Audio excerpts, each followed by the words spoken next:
правления Уноса, последнего представителя пятой династии, произошли важные перемены. До тех пор стены пирамид совершенно не украшали.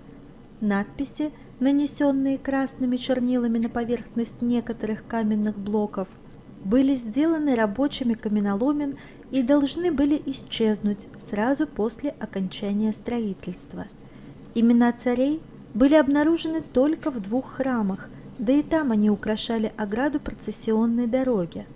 Однако, начиная с правления Уноса, на стенах коридоров и камер гробницы стали вырезать тексты, представляющие собой, по сути, отдельные главы одного произведения.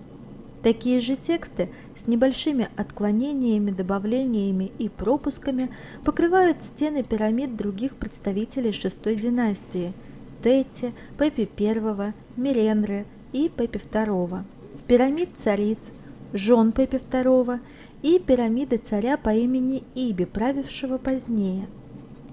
Эти тексты нельзя сравнивать ни с библейскими, ни с кораническими. Они представляют собой собрание заклинаний, благодаря которым царь мог получить все, что ему могло потребоваться, и которые должны были помочь ему победить враждебные силы и облегчить свое загробное существование. Несмотря на то, что современному человеку нередко сложно понять логическую связь между двумя содержащимися в них идеями, несколько эпизодов можно представить себе вполне ясно и живо.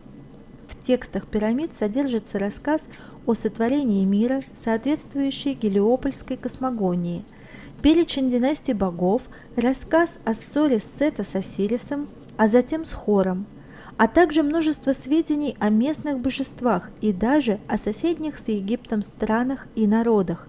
С самого своего обнаружения в 1880 году тексты пирамид представляют огромный интерес для египтологов и уже доказали, что огромная работа по их изучению была проведена не зря.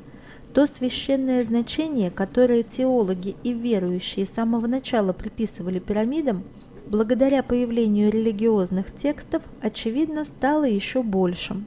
Начиная с этого времени, матери, жены и дочери царя стали включать в свою титулатуру название пирамиды вместо ставшего уже привычным имени правящего фараона. Пирамида считалась олицетворением самого царя, но не человека из плоти и крови, обреченного на смерть, а существа, которому суждено жить вечно и которое способно обеспечить вечную жизнь членам своей семьи. Вы прослушали фрагмент из книги «Вечный Египет. Цивилизации долины Нила с древних времен до завоевания Александром Македонским». Автор Пьер Монте.